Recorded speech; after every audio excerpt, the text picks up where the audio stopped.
Dancing Sean and Horn Hero. Can you hear me? Mm-hmm. Okay. I can hear you. And I'm sorry this is kind of awkward, but I just heard something fall, and so I need to go check on what my crazy cats might have done. Give me 2 seconds. That's fine. That's fine. Good. Right back. So Horn, I guess we'll just do a quick overview. I was just going to say, before we even do that, I'm just going to say we don't really have anything to talk about future stuff for this episode. Like, spoilers from game, I don't think are going to really happen this episode. That is fair. That's fair. And everything is funnily falling in place as Sean has predicted. I mean, we know this, but it is funny how much Sean has foreshadowed. But anyways, Horn, what do you think of this episode? It was good. And yeah, no, I know you really like it. It's hard to go into it without going into it. Yeah. But it was a good episode. Sean, we're doing an overview. What do you think of the episode overall? I loved it. Thought it was outstanding. I think it's might be my new favorite after last week's episode. I can't decide. But that's awesome. Overall, definitely very much liked it. Awesome. All right, so we're gonna dive right into it. So they did something a little bit different. It is present, but they started 10 days prior to when the events happened with Joel and Ellie. So you get the 10 days before with Henry and Sam, which obviously Henry and Sam were characters from the game, and I think they portrayed them very well. I know some of the differences. The major difference is Sam wasn't deaf. He's deaf in this series, which didn't take away at all. Honestly, it may have even helped his character. I felt differences from the game to the show. But Federa has been taken over, showing the downfall of Federa and the people or the hunters. I'm not quite sure. I call them the people. They may be called the hunters, but it doesn't matter. They brutally just kill a whole pack of these Federa who are mostly really bad people, but it was hard to watch that scene for me personally. It was just the scene. If you're gonna kill someone, just kill them. Don't torture them. And I felt like they become the people became this monster. Taking out these Federa soldiers. Thoughts? You too? Yeah, I agree. I think it's a theme they're trying to present is that there's this frustration with the people in charge, and it's a common theme in real human history that there's a frustration with people in charge, and maybe that power has corrupted them or whatever, and eventually they go too far, and the people that are being oppressed rise up, and they end up doing the same thing once they're in charge. It's kind of a sad, frustrating dynamic of humanity, and it isn't necessarily bound to always happen that way, but it does seem to happen pretty consistently, and I appreciate the way they reflect that in the show.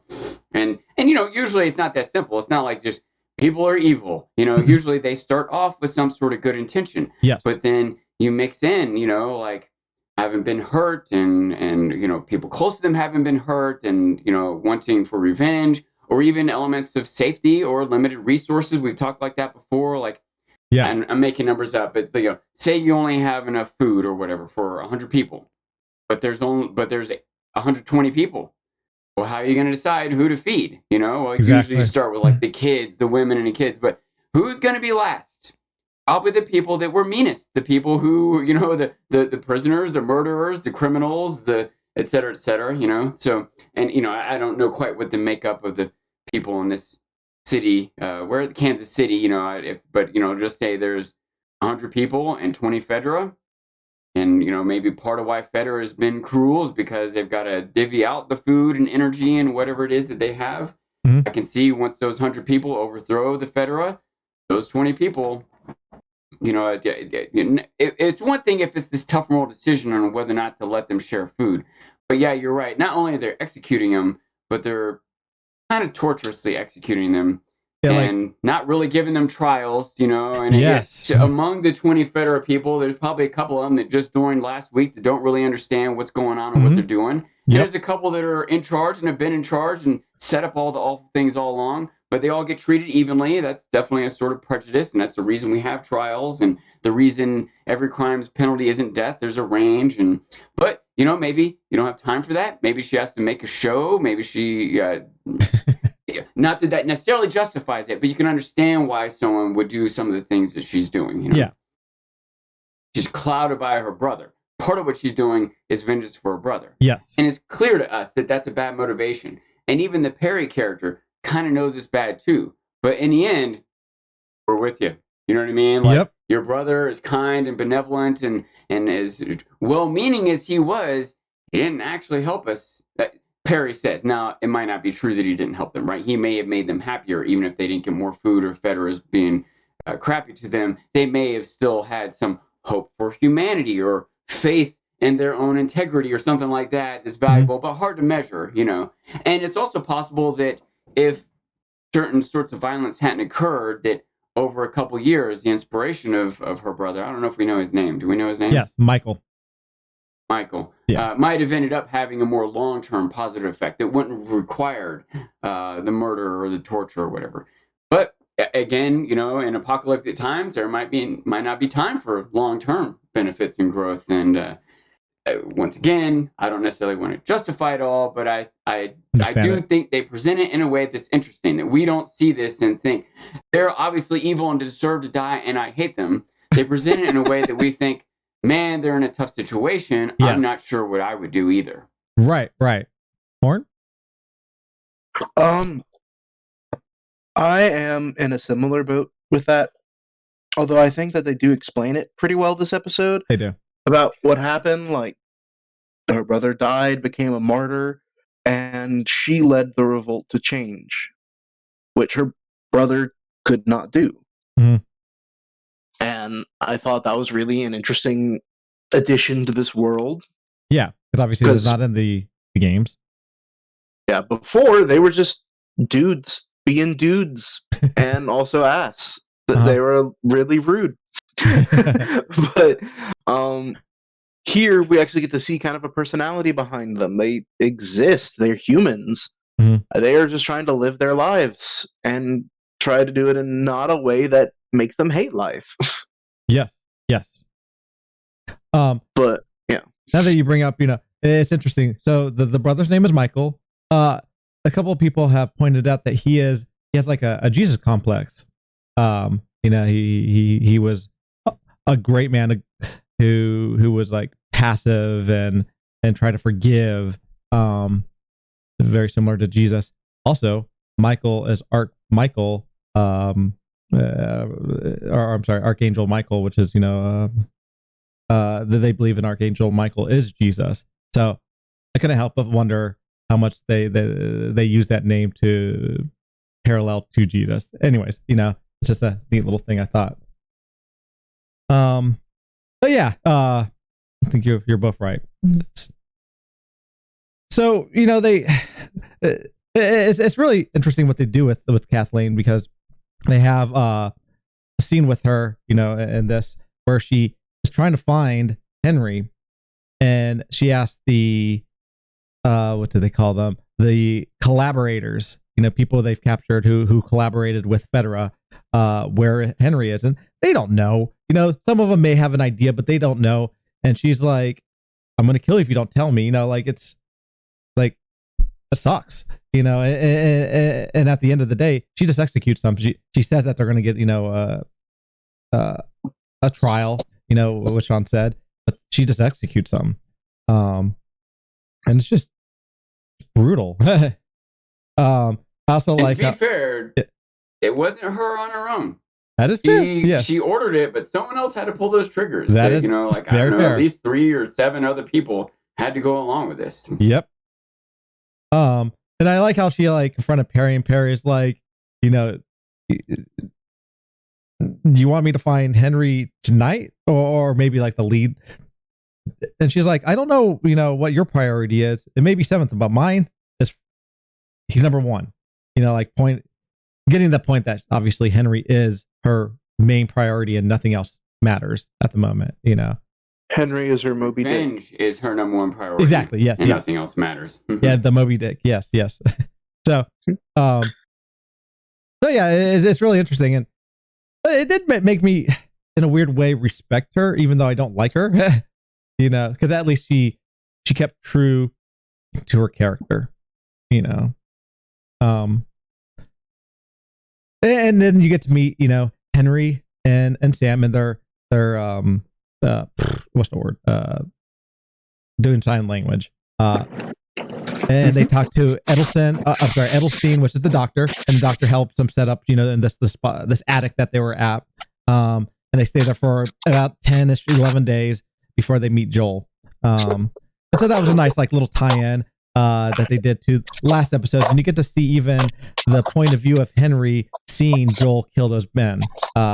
It's just a nice little thing to tie in both episodes, which I thought was really cool. And then you get to see where they actually do meet, they step on glass, and then they take their time to get to him, and they meet Joel. Do you have any thoughts with the meeting or the first confrontation with Joel and Sam and Henry and Ellie? I thought it was good. I thought it was interesting that we kind of see this flaw that Joel has, that Ellie has identified, that he's just too grumpy. He doesn't understand that how he presents himself matters.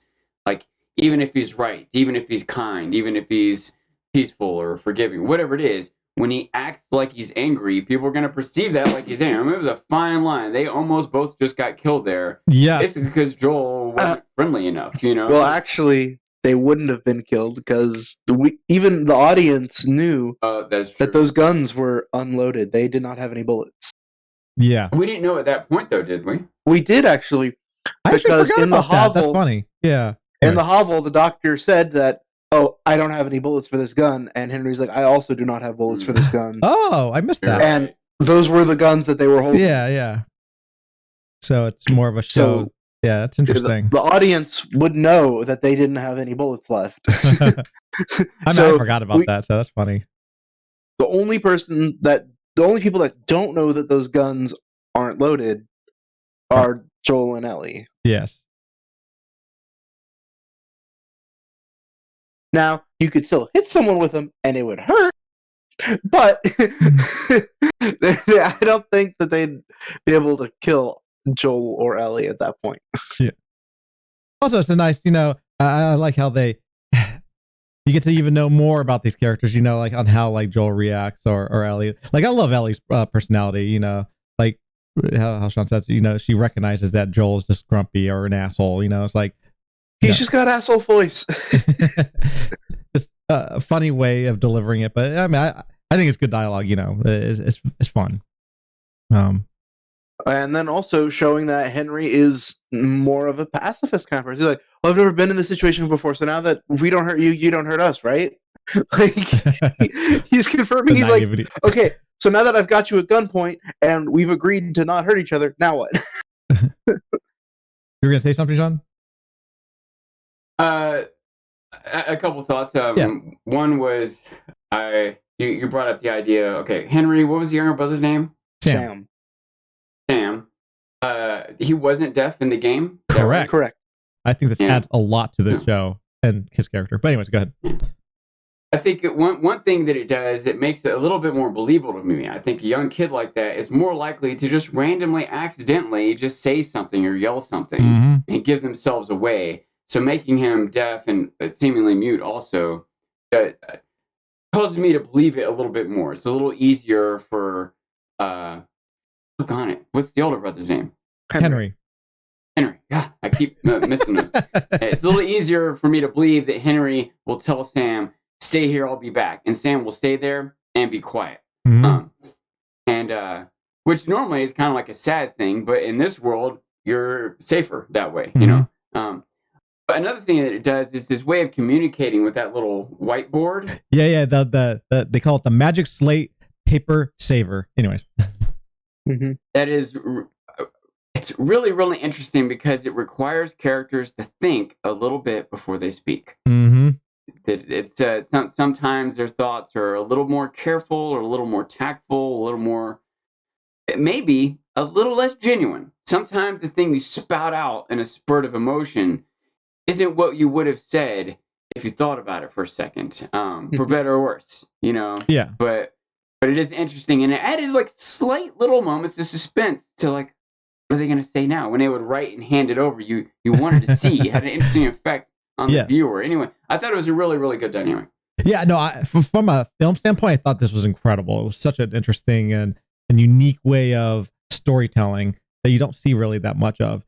And well, you're starting to see more of it nowadays, but yeah, that is true. But I was going to bring up, like, when you have a scene of people texting, they have like more unique ways of showing that text. Because before it was just you see the cell phone maybe, or you see the the little text, but now they're like showing the actual text on like the side of a screen or something like that. Trying to be more stylistic. And this is just another way. For a long time, I'm going to say for almost 10 years, they just ignored it. They just made movies and TVs assuming no one had text, which is not realistic. So I appreciate their addressing it and finding more interesting, unique ways to get it on screen. Yeah, and it's hard because they're like, from a film standpoint, you have to consider the pacing, and is it going to be drawn out, or is it going to bring more suspense, or it's a hard thing to do. I feel I think the way that Marvel has been handling it has been very genius. They showed it a bit in Spider-Man: Homecoming, and they've shown it off again more in things like Mrs. Marvel, the show, where they will have kind of a solid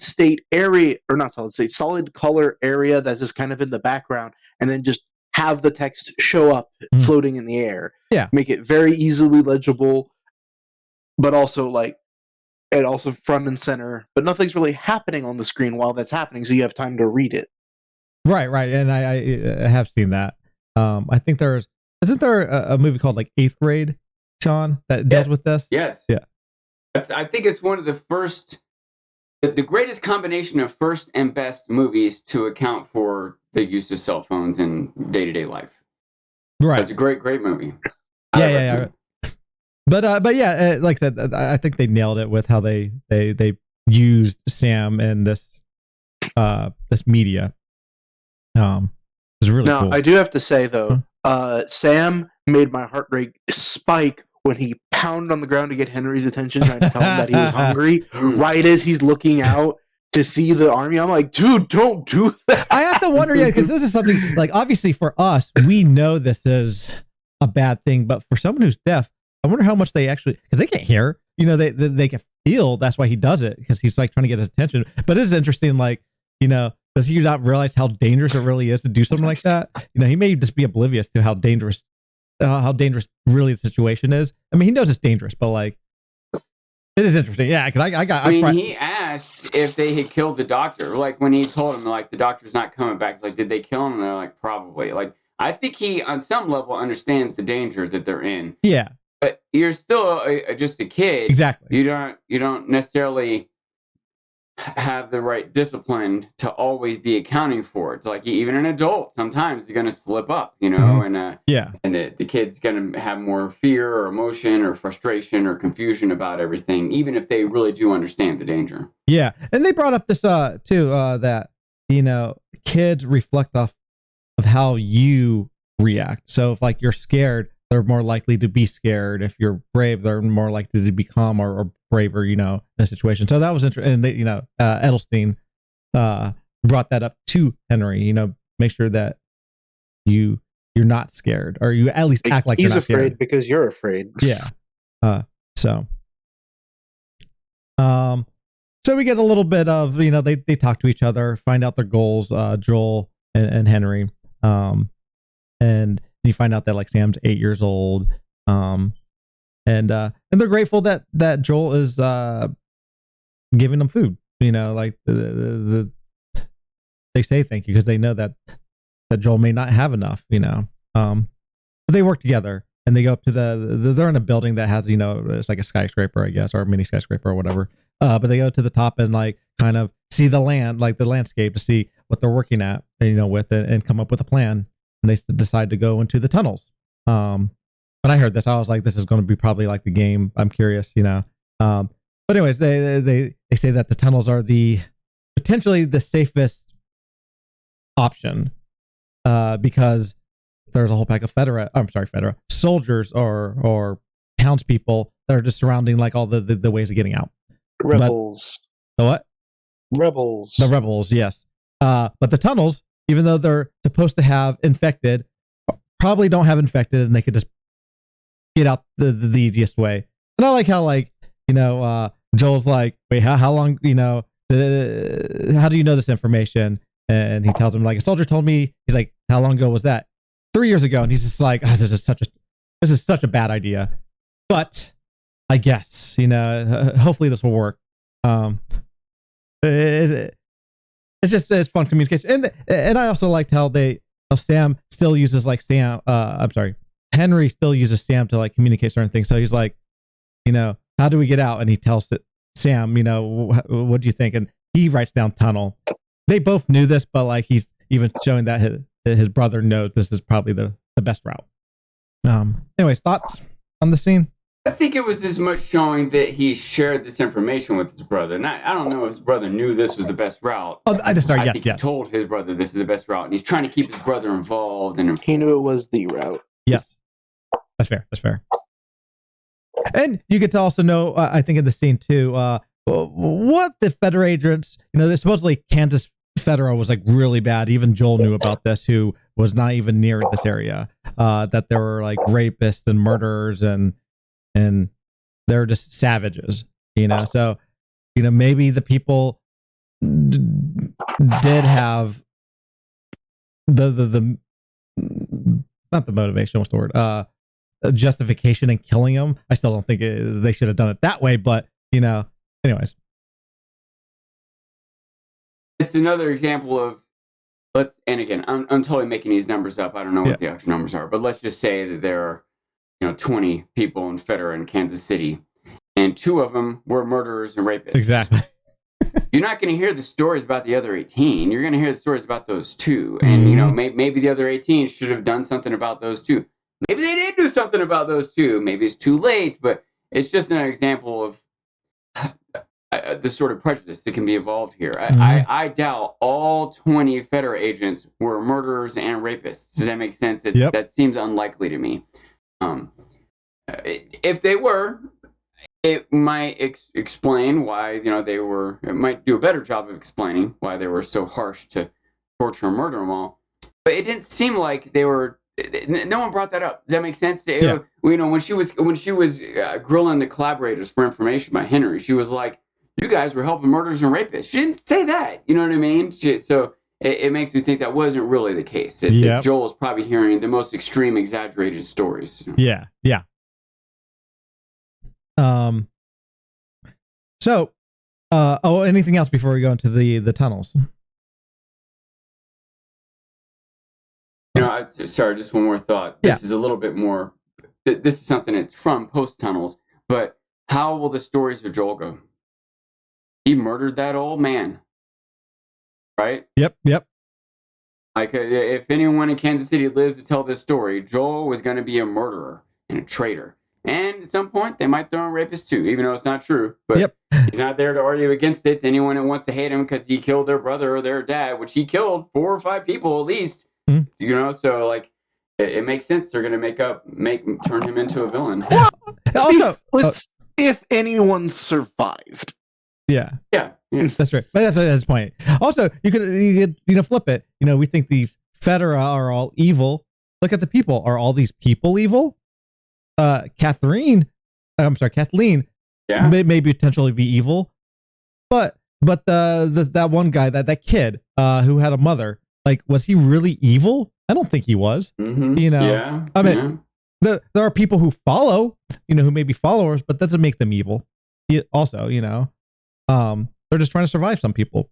So, anyways, yes, it's not like anyone's, actually evil. There may be some people who are evil, but overall it's a lot more gray. So we go into the tunnels, and Henry is like, see, I told you, this is safe. There's nothing down here. And Joel's like, we've been down here for 2 seconds. That doesn't say anything. Which I thought was funny. I mean, even when you're playing games, you're like, you kind of have that mentality. You're like, oh man, is this safe? I don't know. Maybe we should be more cautious. But another funny little moment. And they do travel into the tunnels for a good while and don't find any infected, and then run across a door with a castle painted on it, and like the walls are painted on it, and you like go inside and it looked like there was a civilization here. And this is when the scene happened, I was like, Horn is going to love this. This is going to be his favorite part, because this is I'll let you explain. Go ahead, Horn. It's a huge reference to one of the side stories in the game. So throughout the game, there's a lot of notes and like voice memos and stuff that you can pick up and learn more about the area that you're in and the people that were there. And one of the places you pass through with Henry and Sam is the sewer area, where apparently some people lived. And you learn about a guy named Ish. And how he started off on a boat and is like, okay, my boat's about to run out of fuel. I've been out here for months. Hopefully some of this craziness has died down. Comes up onto shore, hides in the sewers away from the infected. And then there's a group of people from a town who are desperate for supplies and are also struggling. And he's like, you know what? I'm tired of being alone. I'm going to invite them in. He grows a life with them. And like the whole place builds a community, and then one slip up, and the entire community basically gets destroyed by infected. And the last we hear is that the kids and one of the protectors got locked in a room where infected were beating on the door, and the girl that Ish kind of came to fall in love with, and Ish himself, escaped. But they were the only two that they thought were survivors. It's this whole heartbreaking story. I loved it. And we basically stumble upon the sanctuary where the kids play. Yeah. And while you're looking around the room, one of the things the show focuses on is a picture ripped straight from the game of our protectors, Donkey and Ish. Yeah. And anyone who played the game and actually read the notes and learned of that area knew exactly what this area was and the entire story behind it. Yeah. I even paused on that because I expected it to matter in some ways. Like, who are these people? Mm-hmm. And it never came back up again. So it makes more sense to me now that it was just some backstory from the game that the show's not going to follow up with, but they still wanted to include. So yes, it's world building for the show.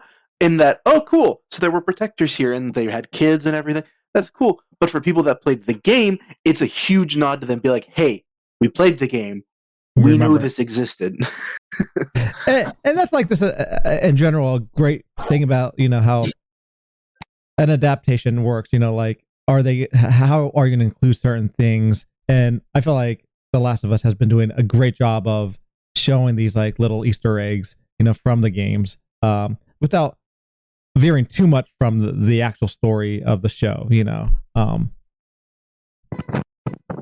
So obviously, I was going to say, there's two more pretty big references to the game in this episode after this. Yeah, the comic book. Well, three. We'll say three. I was not even talking about that because I include this scene as all of that. The comic book and all that is included in that one scene. All right. There are three more moments in this episode that are also ripped straight from the game that are very good moments, and we'll talk about them as we get to them. Yeah. So Sam and Ellie find the Savage Starlight comic book, which you collect these throughout the whole game. Actually, I forgot about the pun book, but I remembered this because this is just not in this game; it's in the second game too. So these are like big moments, like for another nod to the people who play the game. They know what this comic book is, and I guess they have a slogan: "Endure and survive," which is the title of the episode. It's also really redundant. I like that the adults joked about that.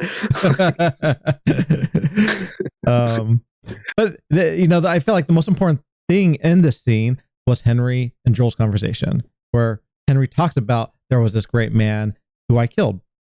I mean, his brother was dying, or had a disease. He had leukemia, and in order to save him, he had to give up something big, which happened to be Kathleen's brother, who happened to be like this Jesus figure, Michael.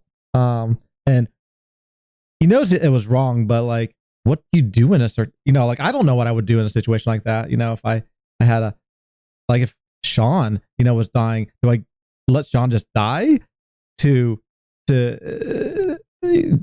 and let this great person live, or do I be selfish? It's a really interesting dilemma. And I don't think Sam was wrong in the decision, especially since it's his brother. Anyways, thoughts? One thought I had was it's later on we get this scene, but that Michael wanted Kathleen to forgive Henry, which is another Jesus sort of thing, right? Yeah. Yes. Even a person that is guilty or whatever, it's still worthy of forgiveness.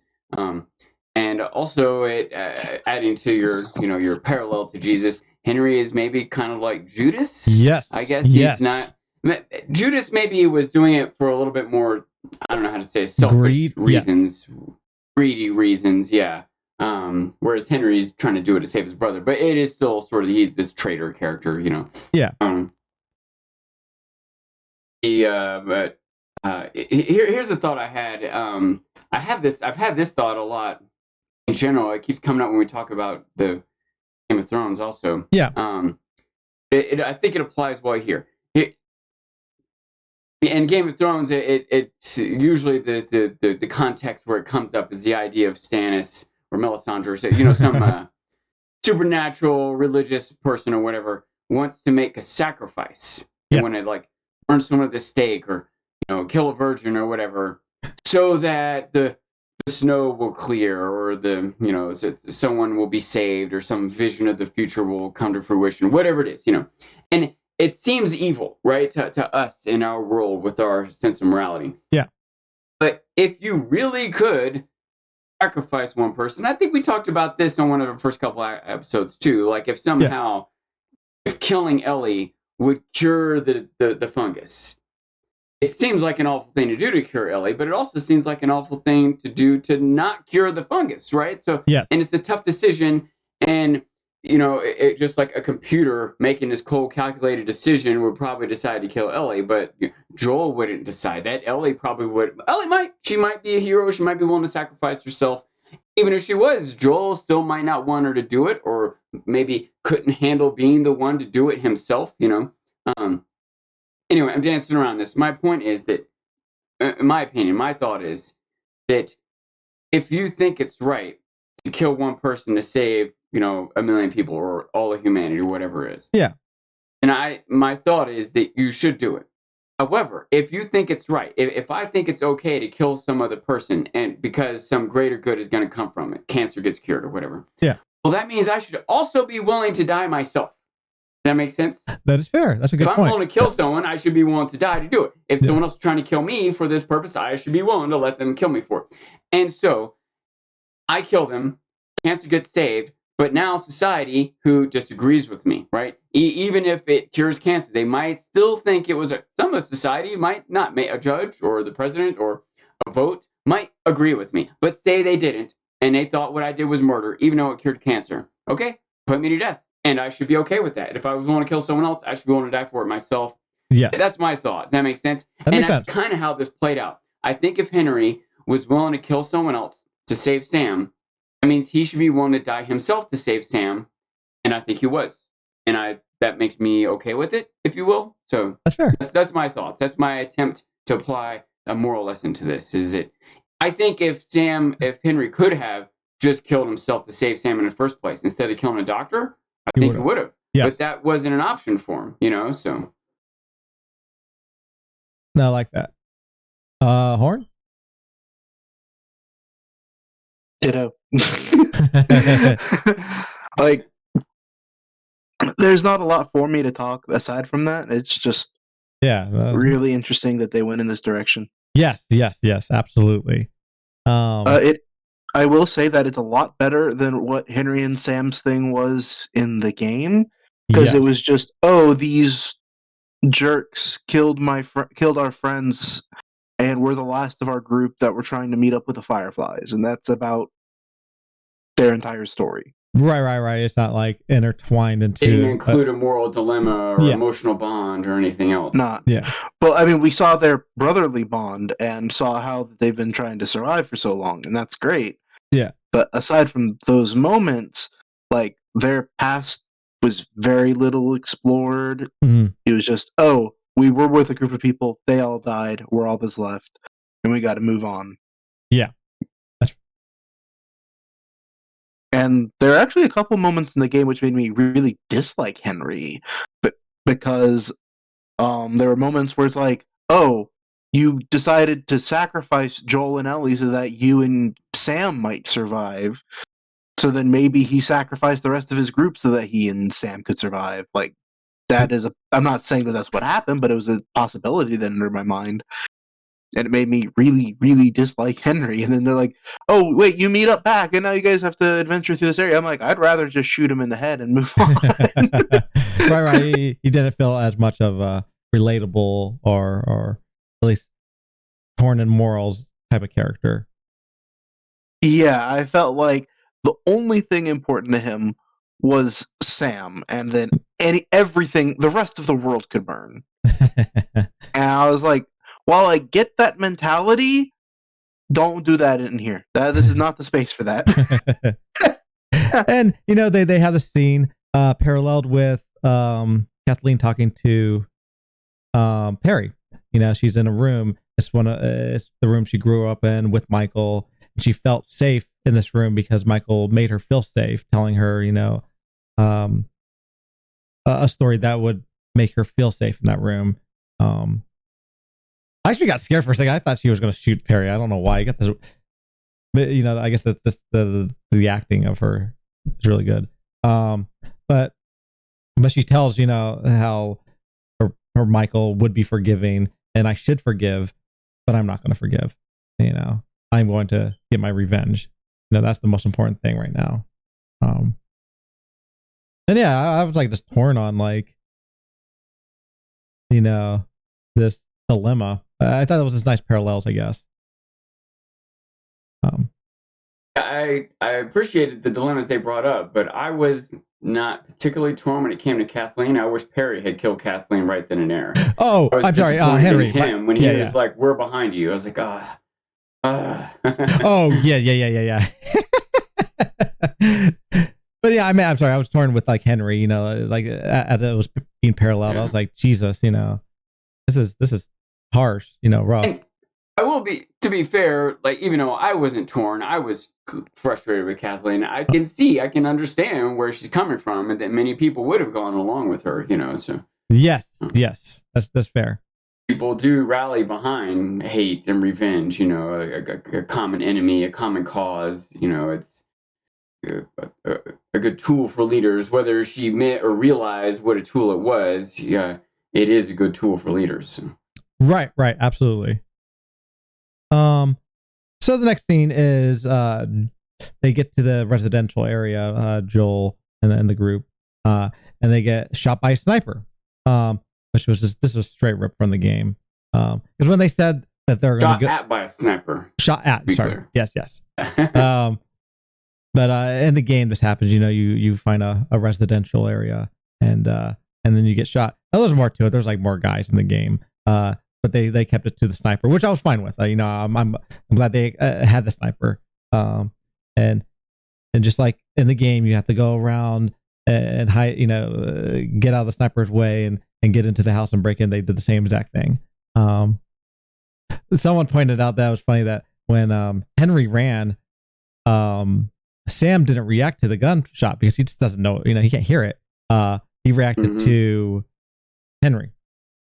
It's a tiny little thing, but it's just a cool little thing. that the actors did. Yeah. It's a very good.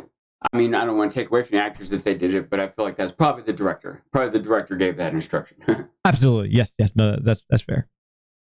But again, Joel, when he's confronted with the sniper, he doesn't want to kill him. Like he tries to, tell him, if you just do these things, it's not like anything ever happened. We'll just walk past here. But the sniper obviously was like, no, he tried to shoot, Joel. So Joel had to defend himself. And I started thinking, I was like, in the game, you've probably killed like multiple dozen at this point in the game, like people, not infected, but just people. And this, after this episode, I think Joel's only killed like 6 people. Like he doesn't kill that many people. You hear he's like a bad person, or not, I'm sorry, not a good person. But I feel like when he's confronted with trying to kill somebody, he prefers not to, which I think is interesting. It's still hard to shoot somebody, even if you know how to do it, or you think, you need to defend yourself, But anyway, I thought that was interesting. Also, I think that he, in this particular scenario especially, he doesn't think this guy deserves to die. He's just doing his job. He's trying to protect the city. He doesn't know who Joel is. Yes. Like, right? Like, he understands why they want to get Henry. Like, that was it. Like, for a minute there, it seemed like Joel and Henry weren't going to work together. Yeah. But eventually, Joel got over. There's a little bit of end justifies the means, even though, a lot of the characters are operating off end justifies the means. Just because sometimes you take an end justify the means doesn't mean you always believe it's correct in every situation, no matter what, right? But in this scenario here, Joel is told by Henry, like, I'm a collaborator. And Henry's like, Joel's like, I don't work with rats. Like, the idea of working with a collaborator, he doesn't want to do it. But then he backs off. He's like, I might not want to work with a collaborator, but I just want to get out of the city. Like, now's not a time for my higher morals. Not to mention, I don't know the situation that was going on in the city. Collaborator here might be a different collaborator somewhere else. Mm-hmm. Collaborator in Boston still has a range of the guy who took some apples to tell that they saw a meeting somewhere versus the guy that, joins and rats out everything. There's a degree of betrayal that could be involved, and we don't know exactly what it was with Henry. Joel doesn't know what it was with him. Anyway, Joel eventually, despite some misgivings, decides, I just want to get out of the city. I might not like the idea of Henry being a collaborator, but Henry seems otherwise okay. These other people are trying to kill me and him. I just want to get out of here. I'm trying to protect Ellie. I might be able to save humanity with her blood or something. And all these other factors, in the end, make him work with Henry. But he still thinks of Henry as at least kind of a bad guy. And this sniper that in this moment is trying to get him is really trying to get Henry, who's a bad guy. Like Joel, if he could have like overthrown the Fedra in Boston, once that happened, he probably would have wanted to go after the collaborators. Well, here's a guy who's doing what Joel would have done, and Joel's going to kill him. He didn't feel like this guy deserved it. Yes. He felt it would have been too hypocritical. It felt it would have been too much of a murder, to et cetera, et cetera. Once again, I appreciate it. I appreciate it. It was an interesting scenario, an interesting dilemma. I think this episode was just full of them. And, eventually, probably the next thing you're going to bring up is a bunch of zombies bust out of the ground. And it's like more zombies, maybe, than we've seen before. A bigger zombie. Like, to me, I'm like, all right, whatever. It's just a bunch of zombies. I'm not impressed that there's more of them or bigger ones. Yeah. I'm impressed by the moral dilemma that Joel just went through, Very, very fair. So another callback to the game, and I forgot about this in the game, is you do pick up the sniper gun and you have to shoot was it infected or was it people? I feel like it was infected. It was both. Okay. In the game, as the other three, LA, Sam, and Henry are trying to escape. So this is exactly like the game in so many ways, and I just forgot about it. Just because I do remember the sniper. I just thought you kill him and then that's it. It jumps to the next thing. And I was like, oh yeah, there's actually this other part. Which actually ends in an interesting way. So it starts with you attacking regular people, trying to get an angle on Henry, Sam, and Ellie. And then after you snipe the guy throwing Molotovs as he's about to throw one so that it goes into the truck, explodes inside, kills people inside, and they drive into a door or through a house, then infected start showing up. And you can either let the infected catch up or try holding them off. You can only hold them off for so long, but it ends just the same. Yeah, that's interesting. So obviously in the show, Joel notices. Here's in the walkie-talkie that Catherine is like about to be here, so he tells them to run, but he's freaking like a million miles away. Like he's on top of a building. Like they're not gonna. They barely could hear him if they could hear him at all, let alone run. What he's saying. But they realize what the heck's going on because they see a freaking truck coming after them, and they start running. And that truck, he eventually, Joel's able to sniper and kill the driver, after like 5 shots of missing. But that truck goes into a house, which I guess is like the game, and catches on fire and blows up. And Kathleen just wants Henry, but she just doesn't want Henry. She's willing to kill these kids, Ellie and Sam, because her mindset's just on this revenge spree, and and it was just another interesting moment, just because Henry's like, just let the kids go. Like, you can have me. Just let the kids. She's like, I don't care about the kids. They should have been dead anyways. They're just kids. Which is just another like cold moment, but like just interesting that her, she's like this. Kids die, Henry. Yeah, I know. I'm like, Jesus. But I mean, it's not like she's wrong. Like, kids do die. It's just a weird, maybe twisted way of looking at it. Thoughts? Before this, nothing. It's just, I was happy that they included the sniper scene because I thought it was kind of a fun moment in the game, and it was also really kind of cool to watch. Yeah. It was interesting that he kept the sniper rifle with him, which is something he didn't do in the game. So I thought that was kind of cool. Yeah.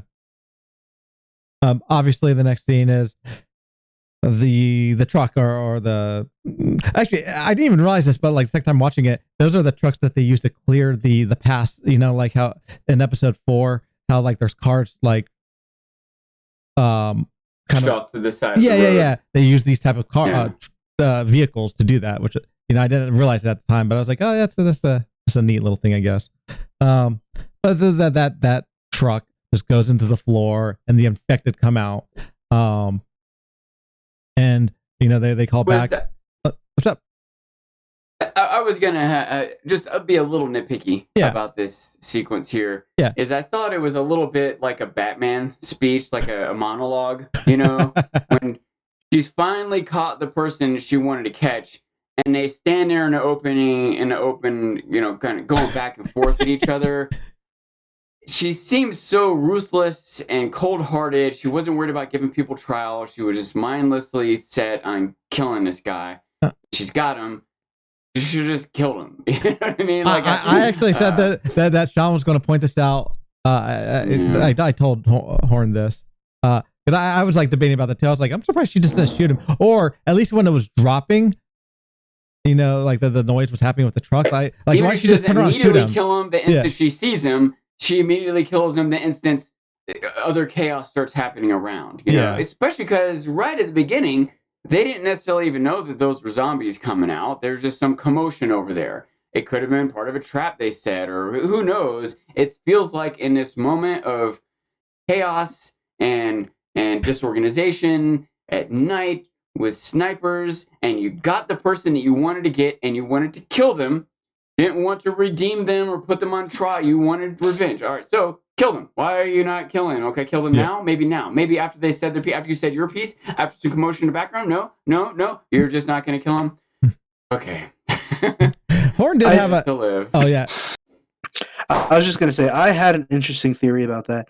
So she knew that her brother wanted her to forgive Henry, and my thought was that maybe she was internal battling about whether she actually was going to kill Henry or not.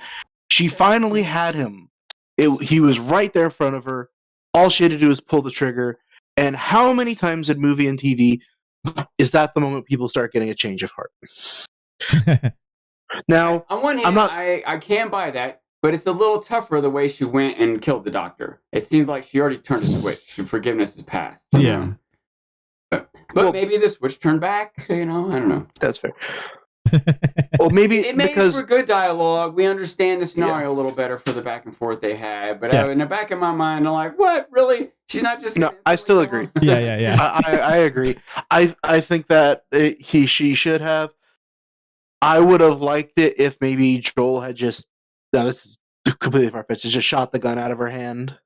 Yeah. I did think about it. I was like, why didn't Joel shoot? But then I was like, there's probably a lot more to do. Like, if he shoots her, like this kills her, like still the Henry and Sam and Ellie are in danger. They're more probably in danger if they see their leader die. So I was like debating about like, why didn't Joel just shoot somebody? Or if Perry had come by and lowered the gun or something. Like, just say, that's not the way we do things. That would have been a really good way to do it. Yeah. Just a little something. But that is a small moment in an amazing episode so far. Yeah. Yes. So obviously these infected come out and a bloater comes out, and people who play the game know what a bloater is, and we're excited to see. This is the thing that you say, there's like the bigger thing. If an infected has been around for a long period of time, they become a bloater, and they're freaking like a tank. They're a boss in the game, and they're a pain in the ass to kill. Take a lot of resources in a game where the resources are very limited. A lot of times, if you see one and you could avoid it, you want to avoid it because they're freaking annoying and they're hard to deal with. And I liked how actually this bloater doesn't even get killed in this episode. Like, that's how much of a pain in the ass he is. He's just the Night King. Yeah. So it's a small little thing that I was like, that makes sense, because I knew he was coming from the trailers in general, and I was like, are they going to kill this thing? I'm like, I actually hope they don't, because he's really hard to kill in the first place. Anyways. Now, before I let Sean go into however much he wants to about this scene, there are two things about the scene I want to talk about real quick. One, I absolutely loved the cinematic choice to have a solid second of pure silence right before they jump out. That was such an intense moment. Yeah. Like, we hear the sound of them coming up, and then dead silence. Like, there's literally not a single sound. And then they explode out of the hole, and it is absolutely terrifying. And the second moment was Perry, who's the voice actor of Tommy, when he faces off against the bloater, they actually have him die in one of the ways you could die in the cutscene. One of the death scenes from the game. Yeah. Where a bloater will come up and just kind of rip your head off. And it's funny because like, and The Last of Us, or the game, they cut in certain ways. So you're getting your, he puts his hand in your mouth and he begins to open it, like break your skull or whatever, but then it cuts. So it's extremely like just weird and graphical. Like you imagine more than you see it with the cut. And they chose to still do that scene. Yeah, no, absolutely. So fun little callbacks to the game. What's up? One thing I want to say is I almost perfectly predicted how this was going to go, right? Yep. Yeah. There will be some internal conflicts among the rebels in Kansas City. There would be some conflicts between Joel and Henry, and then all of them combined would come to some massive confrontation. It would get totally interrupted by zombies coming up out of the ground. Yep. Let me ask a question. Yeah. Why does the bloater rip the guy's head off? Oh, in general. Does he want to eat him? Does he want to turn him into a fungus person? Does he just mindlessly killing anything that gets in his way? I think it's just mindlessly. Why don't they kill each other? Why didn't he rip the heads off all the other fungus people? I don't. Well, in the game, I think it's just he's just brutally killing you because you're attacked. Well, no, just brutally killing you. And that's a good way of instantly killing you. Because, like, I guess. Why does he want to kill you? Why doesn't he want to sit still or turn you into a fungus zombie yourself? Why does he want to kill you? I think it's fungus infected that has gotten so large, so powerful, it does not care. It is only thirsting for... Not the bloater, but the clickers, or any of those zombies. Like, why don't they kill each other? Out of the ground and start attacking all the people. Why? Why are they attacking the people at all? Why don't they stay underground? Why don't they attack each other? Why don't they attack trees? They are when trying. They attack people, why do they kill them and not spread the fungus to them? What is their... I think they do spread the fungus as they kill them. No, it's a good point. I think clickers don't, because obviously the thing was it bit Kathleen, the small little clicker. The bloater, it's probably just keeping true to the game. But if I had to guess, it does actually try to. No. I was gonna say it probably does try to pass on its the fungus, but it doesn't. Like, you saw the thing. He was just picking people up, breaking their skin, bodies. Like, I think it was just called back to the game when it comes down to it. But the other infected, I think, are biting the others. So they are transferring the fungus as they bite them. Everyone else, not the bloaters. It's like a tricky thing, okay. Just because I think I'm just trying to find some consistency. You see what I'm saying? Like, because it seems like once you kill someone, they can't become a zombie. Correct. I feel like they made that clear, right? Yeah. And so, what is the goal? If the zombies just kill people, what are they? They're not trying to spread the infection. How much does this infection spread if they don't kill? If they just kill people and don't, Anyway, just trying to make sense of it all. No. It's a very fair point. It might not all make sense. Maybe bloaters don't behave like the rest do. They've gone insane. They spread enough. I don't know, but yeah. I feel like everything else is trying to eat them or bite them, and then they get infected, and then they stop. Because they did their mission. Because like, why didn't the clickers not rip up Henry and Sam when they had the chance? Maybe they're trying just to bite them. You could argue, I guess, which they theoretically did. But another question is, like, one of the clickers went after Ellie. Isn't Ellie infected already? Like, do they need to go after her still? I was actually wondering about that. Maybe they tell that she's infected. Like, in general, can they tell you're infected? And I feel like, or how far along your infection has come. Yes. But they just go after anything that moves. But they can't just go after anything that moves, because they would go after each other. Exactly. That's why there's got to be something else to it. Yeah. Like, with The Walking Dead, the zombies, they don't go after each other because they don't have like flesh or blood or whatever. Yeah. They're all like, they have like the certain raw. If you put on like a zombie's guts, they can't smell you or they can't sense you because they think you're already dead. Yeah. Stuff like that. But in the show, I think maybe they just could sense the fungus in you, and if they don't sense it, they just go after you no matter what. So good point. I don't know if you have anything to say about that, Horn. No. I like it. I agree. It's very strange how they have their things work. I do like that they kind of attack humans. I almost feel like maybe the fungus are latching on to some sense of how humans all kind of hate each other. Probably not, but yeah, that's funny. I don't know. I feel like humans have a desire to kill other people, and is almost latching onto that. Like, humans are the only animals that wage war on each other, really. This is something that I actually wondered. In the games, it may not be as big of an ordeal, but in the show, if humans are, like this fungus is attacking people, why don't they attack other animals? Like, can they attack dogs? Can they attack maybe coyote? They do. Maybe exactly. I was gonna say maybe they can, but I do wonder that. Like, there was a dog is the closest thing. The dog didn't. I don't think it got attacked in episode 1. I don't think, at least, but maybe it never gave him an opportunity to. Like, the dog ran, because it realized it was in danger. So that's why I'm like, or maybe they would kill it, but like, can it get infected then? Anyways. That's another thought, not to go too much of a tangent on this, but they've got to, quote unquote, eat Eventually, I assume. Like, maybe a fungus can live a long time off the nutrients in a human body. But I feel like eventually they would starve to death.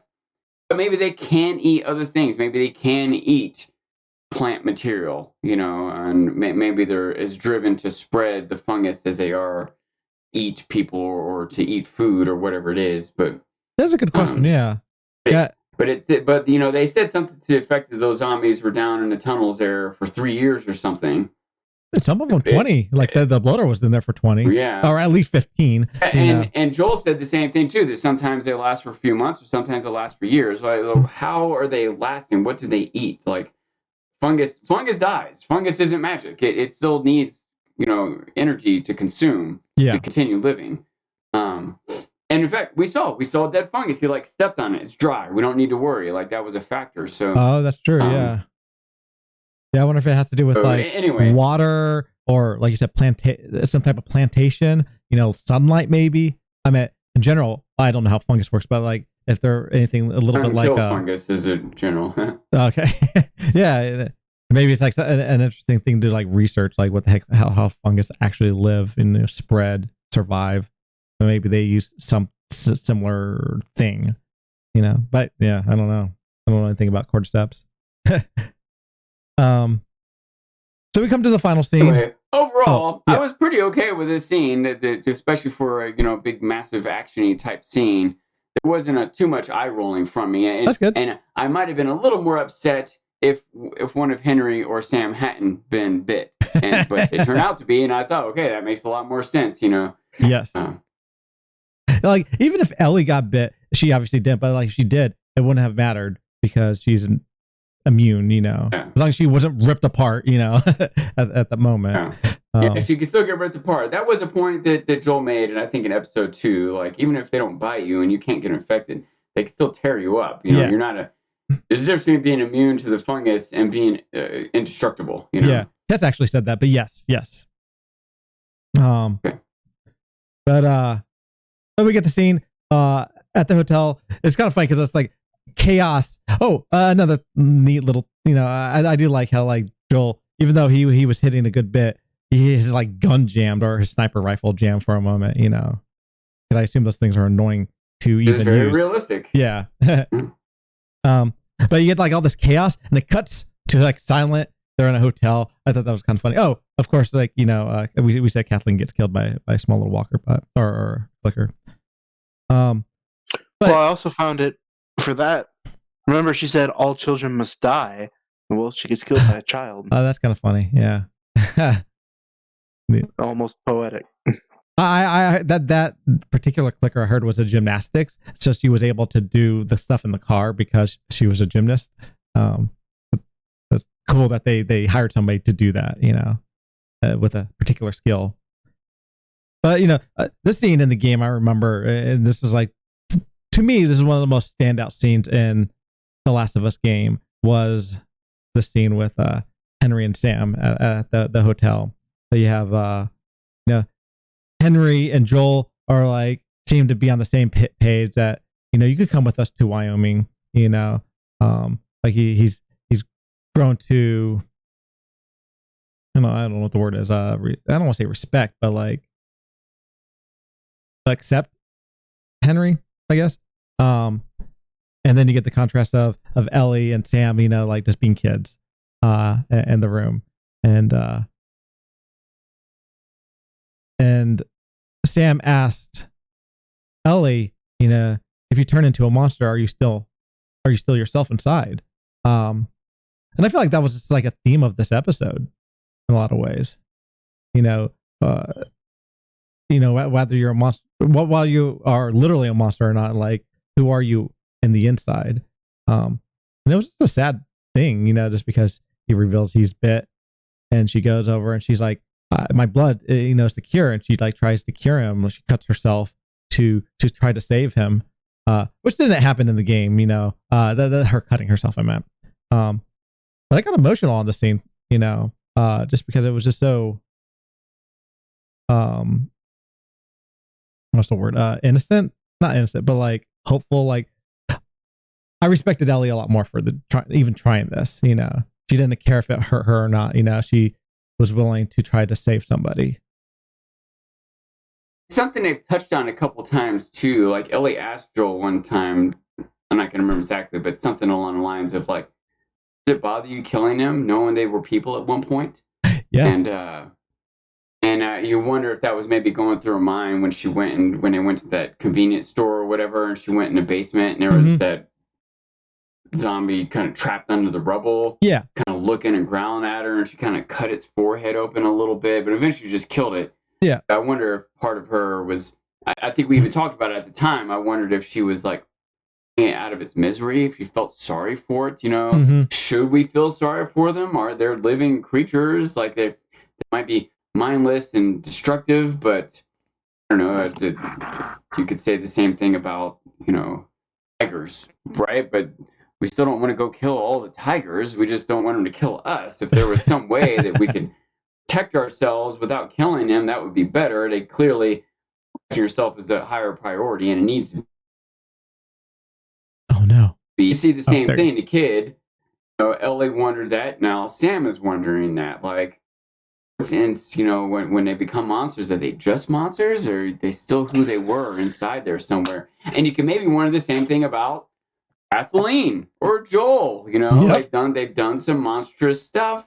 Henry. There's still a good person in there somewhere. Yeah, him exactly. Yeah. Another nitpick though. I am so frustrated every time for some reason someone needs to get blood. Why don't you slice the palm of your hand open? It's like, why not the back of your hand or your forearm? Okay. Some of the place you're not. I know this answer. Stuff constantly drives me crazy. No. So I actually know this answer, because they just put a blood pack in the middle of the palm and slice it open, and then it makes it easy to make it look like you're squirting blood out of your hand. It's an acting / visual thing. Yeah. Okay. But because if you stab yourself anywhere else, you actually either have to film somebody actually like having blood come out of them, which is bad, or you have to CGI the blood. Whereas if you cut the middle of the hand and it's because you use it to cut the blood pack, you can hide the blood pack and do it real without both your actor getting cut. This show's budget is big enough. They could put a blood packet on the forearm. They could put some little thin pack of blood with a little. And also because the hand is so creased, you wouldn't see a scar from cutting the hand open usually. So whatever. But if you cut the arm, for the next episode, she better not be able to hold things in her hand. That's all. Oh yeah. Well, I was gonna say, also like if you're trying to smear it, it's harder to smear if it's the back of your hand. It's easier to smear if it's wipe it off. Once the blood is on your arm, wipe it with your hand and smear it. You don't necessarily have to use your arm to smear. Yeah.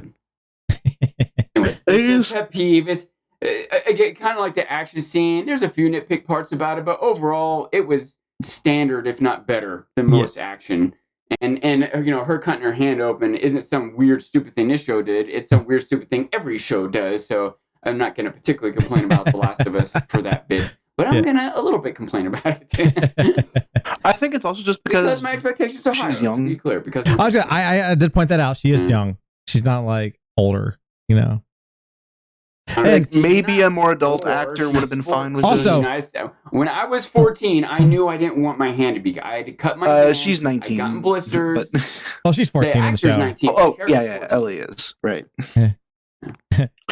Even though I feel like if I was a little kid, maybe I would be dumb, but I feel like I would have cut it right there because I feel like it would be the least painful. Maybe I'm wrong, but I'm not sure that's true at all. Like I said, as a kid, I feel like that. Even if it was the least painful to cut, it would be the most reopened cut. You would constantly reopen it. That's fair. Every time you picked anything up, climbed a ladder, opened a door, held a gun, a knife, put your backpack on, anything you do, you're going to have to grab it with your hand, and that cut's going to constantly be exposed to germs, to being, et cetera, et cetera, et cetera. The back of your arm, she has a sleeve over already, so I don't know, you're not worried about a scar, she's already scarred, you're not worried about grabbing things with it or touching it onto dust or debris or bacteria. Every time you wash your hands, it would just be this constant, I guess you're not washing your hands very often in this world, but that's fair. Who knows? I agree that I think that it's really dumb. Yeah, like a trope. But it is aside from that, though. Yeah. Aside from that, I did wonder how much does she know about her own condition? When she said that her blood was like medicine, how much of that was something that she believes or something that someone told her, whether or not it's true, or she just was trying to make the boy feel better? I think she does believe it to a degree. It would work. Yeah. Like, she's like, I heard my blood's cure, is a cure. I have a bite and I'm not dead. So I think I may be able to save him.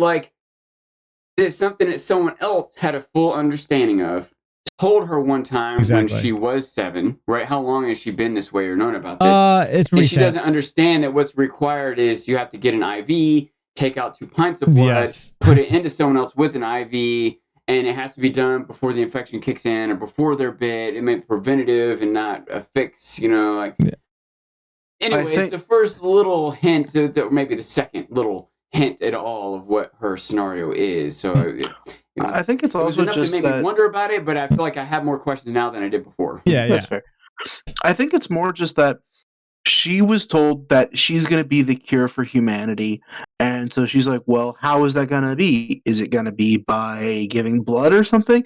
And so in this mind, she might be thinking that, oh, well, maybe my blood doesn't actually cure people or something. Yeah. It's like, okay, well, then how are they going to use me to stop infected?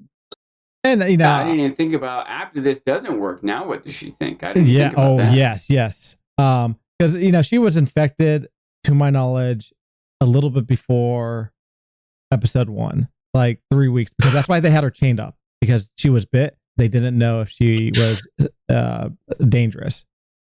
So it definitely is recent. Kind of makes sense, yeah. And she does keep pointing out that this has been here for like 3 weeks or something like that. Like the bite, or somewhere at least within a month. So it is definitely more recent. But I feel like she has no something that was recently discovered about her. Yes. Or is it something that they did, like an experiment that was in episode 1 ago that's just now coming to fruition? Well, in episode 1, we learned that the bite is 3 weeks old. That is when she reveals, she's like, look, this has been 3 weeks.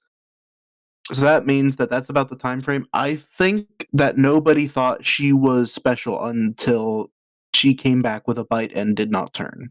And like you said, she was told that she's the cure, but she doesn't know. Maybe they don't even know. Maybe the people that like Marlene doesn't know why. Like, well, why is she the cure? So they need her. They need to study her. That's like I feel like part Remember of how the they thing. told her, if you tell anyone, you're dead. So that makes me think that a little extra. Why would she be killed if she could be? They may There's not. Got to be something more to it. And maybe it's kind of like how Joel says. If you tell somebody, or if they see this bite, you're going to die because they're going to think you're a threat and they're going to kill you. Because if they put like that scanner thing on her, she is infected. But Marlene didn't tell her, don't let anyone see your bite. She told her, don't tell anyone whatever, the truth or something that we don't exactly know. But yeah, that's fair. That's fair.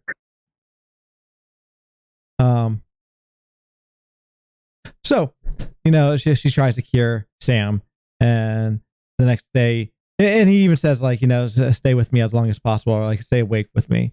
And she passes out. She wakes up and she sees him. And he winds up attacking her because he's infected. I was a little bit confused by this at first because I was like, why didn't he just attack her when she was sleeping? But I forgot he's deaf. Like he can't, even when he's infected, he's still deaf.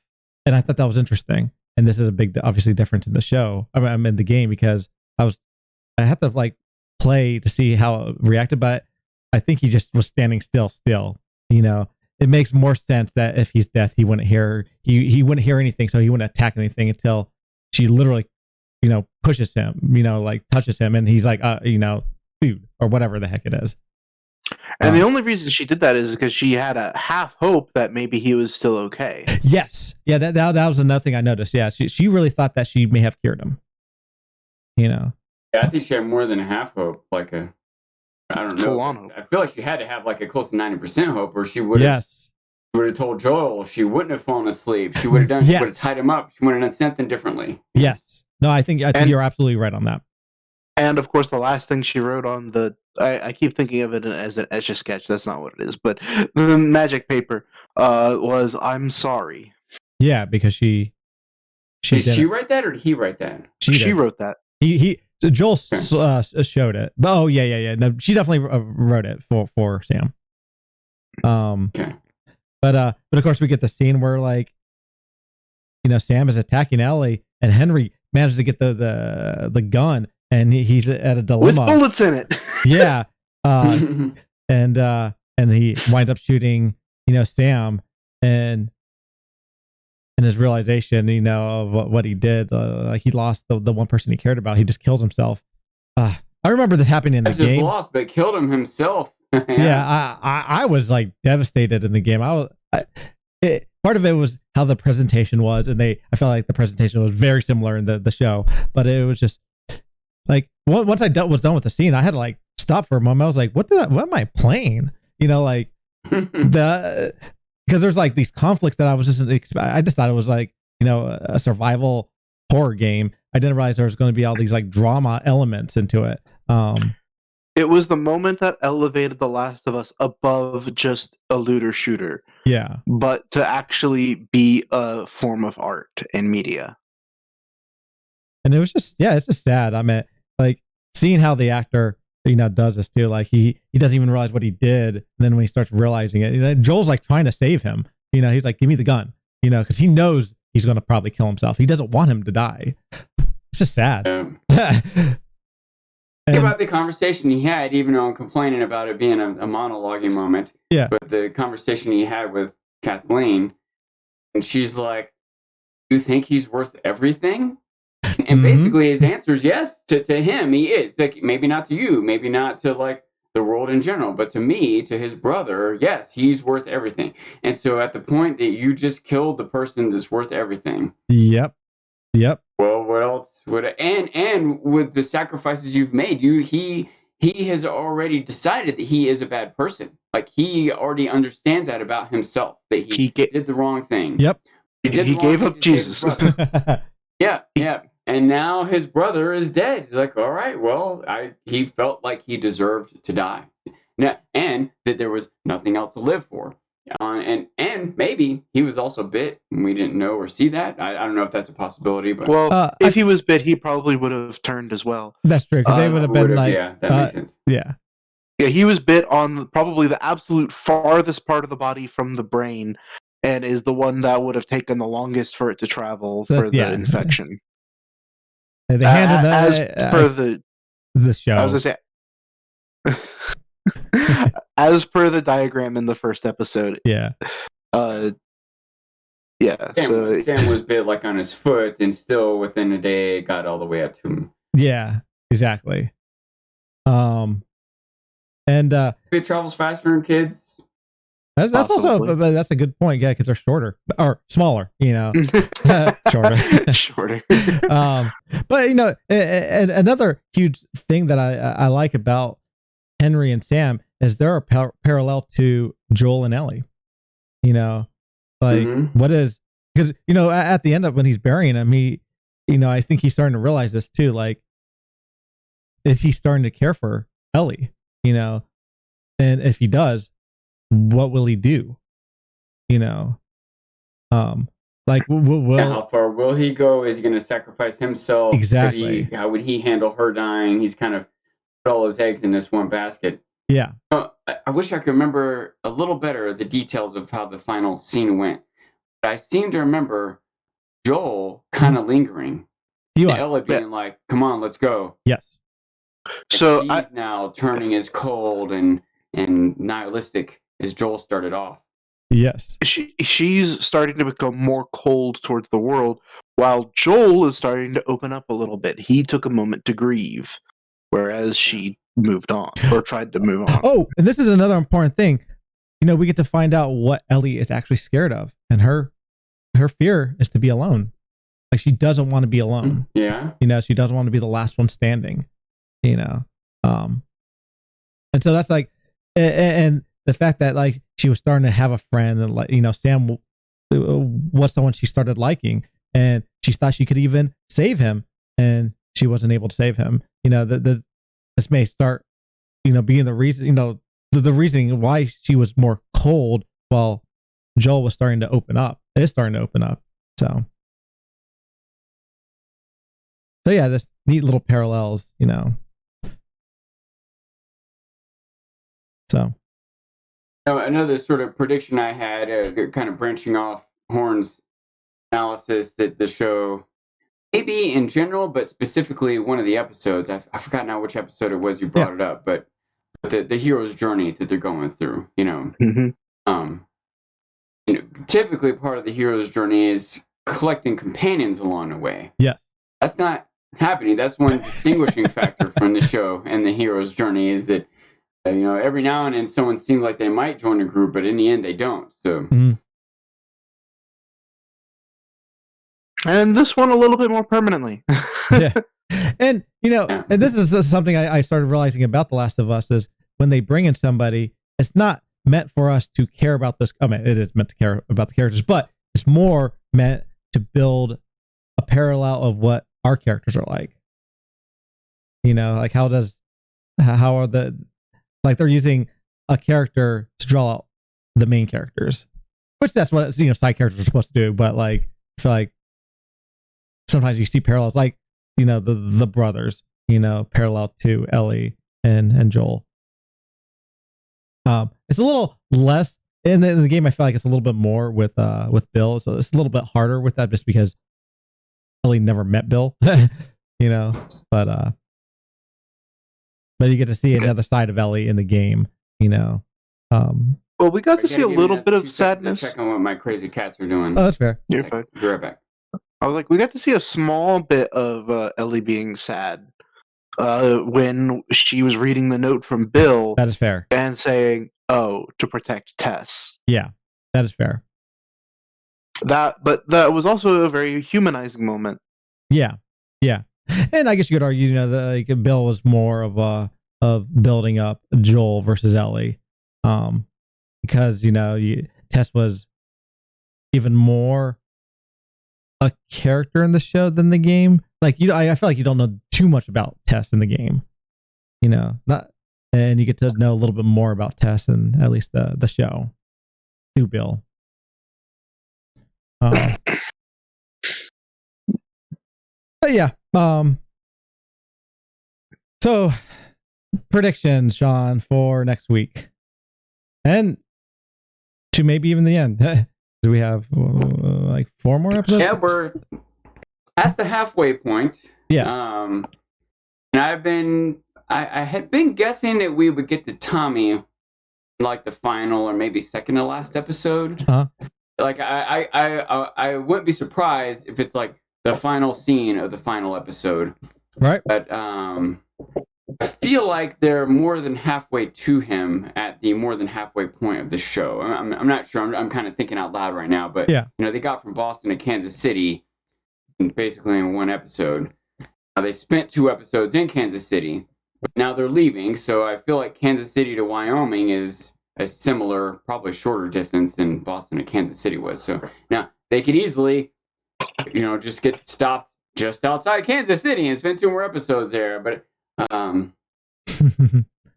I suspect that we're going to get to Wyoming, not next episode, the one after.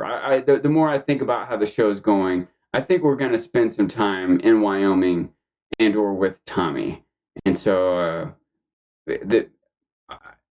I wouldn't be surprised if you don't see Tommy till the final scene of the final episode. I also wouldn't be surprised if we get to Tommy next episode and Tommy's dead by the end of this season. But I expect a little bit more of a compromise. I think that we're going to have next season probably a little bit more action-y stuff. Probably they got to figure out some way. They're on foot now.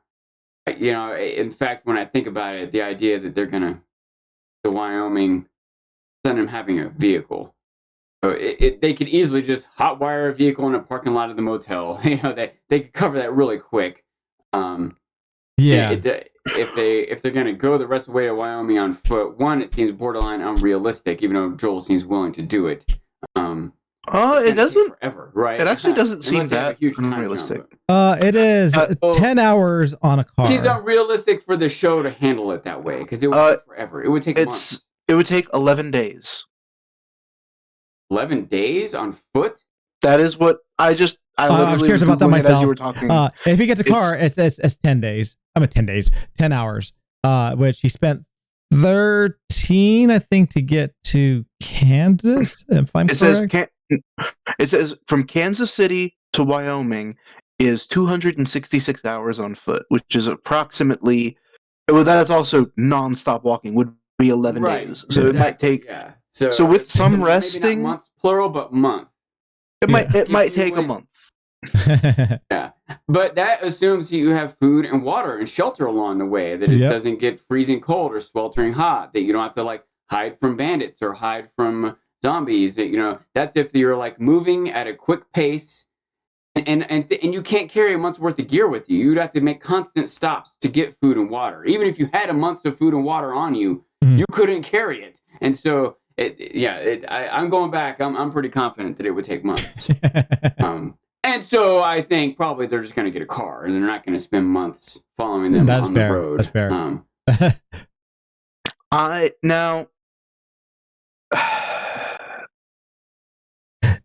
No, actually, this brings up, so in episode 2, maybe 1, maybe the second half of 1, Boston. What season was it? Horn. Did they start off on spring or fall? Season was it? Yeah, they do seasons, which is weird. It was fall. Was it fall? It definitely was something, and it's so I'm curious if they're going to bring up it could have been winter. Spring. It could have been spring. If they're gonna, if it could take a month or something like that. Anyways, I feel like that was important in the game, the season, and they definitely made a reference in the show. I wonder if I wrote it down. Probably didn't. I should have wrote that down if that was. Anyways, Sean thinks it's going to be a couple of episodes. I don't think we've seen any snow so far. No, we haven't.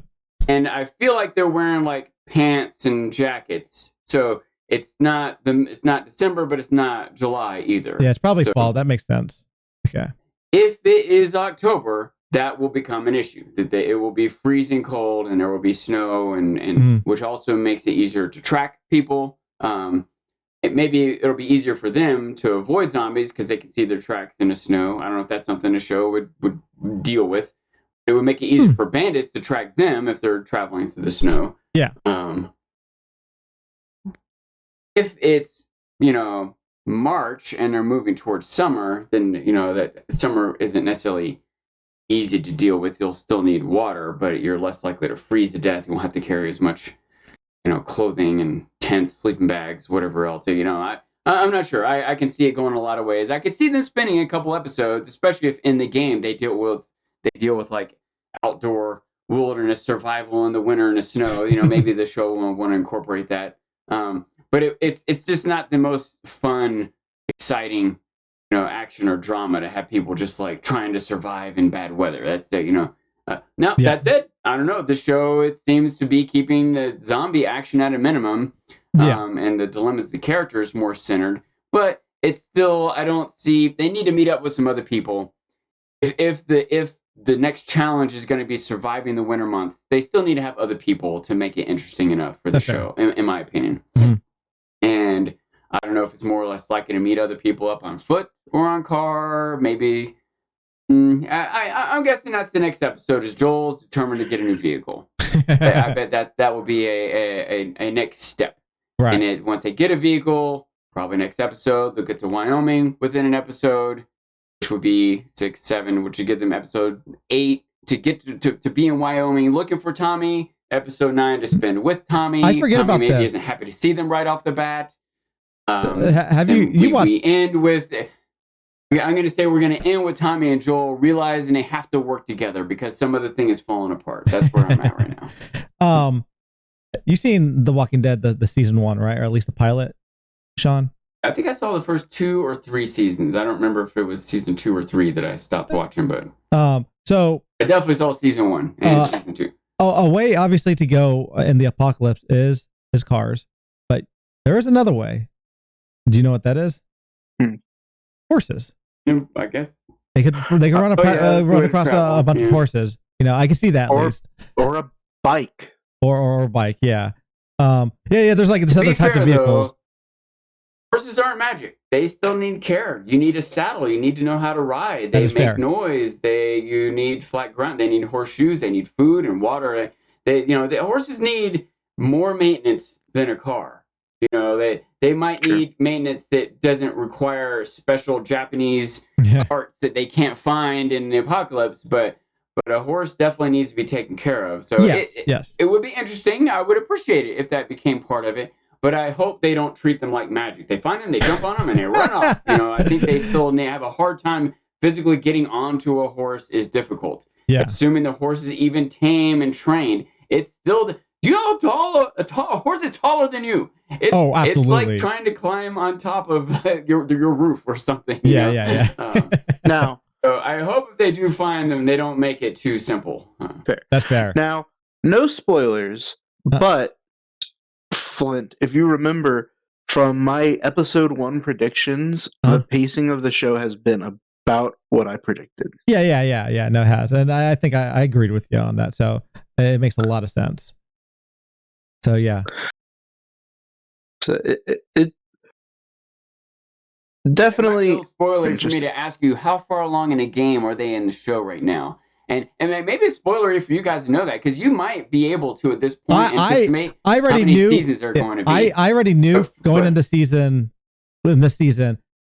how it was going to end, where they were going to end in the games. So I know this answer already. And I don't know if you want to know, Sean, but I do know this answer.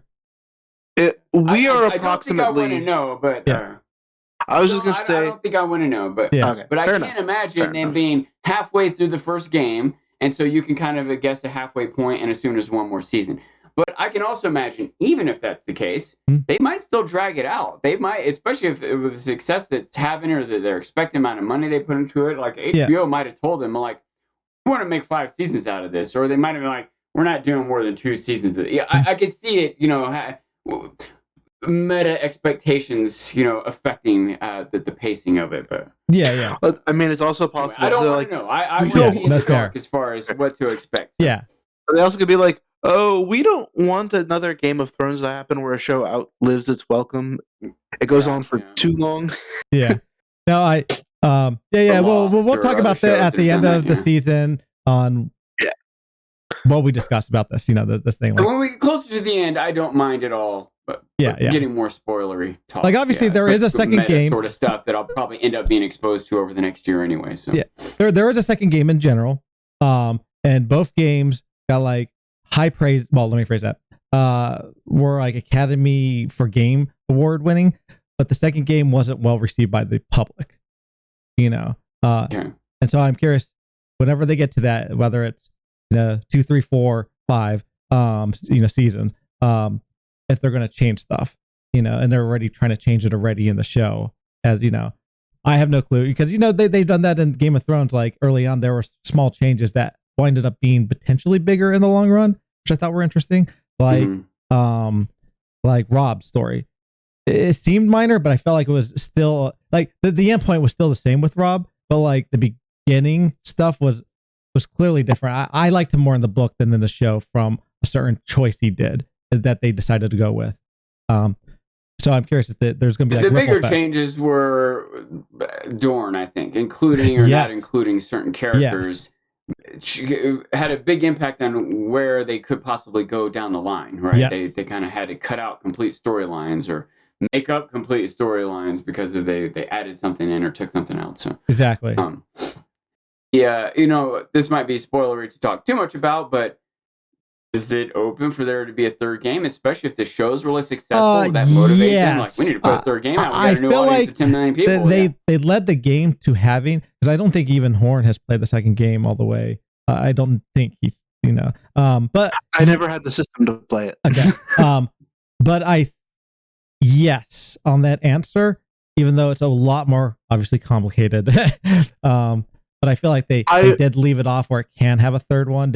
I just never heard of a third one ever being made. And then the show came out, it was coming out. I was like, oh, whoa, so.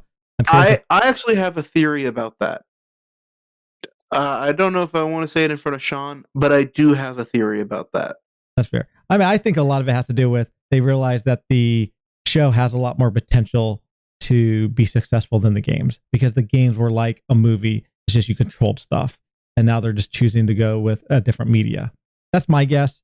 I could be wrong, I think that both forms of media have shown the capacity for good quality content for each of the mediums that they're a part of. The Last of Us, the game, was the best of everything that you could possibly have for a game. It had an iconic soundtrack, it had great mechanics, great characters, it looks good, and it follows through on good story beats.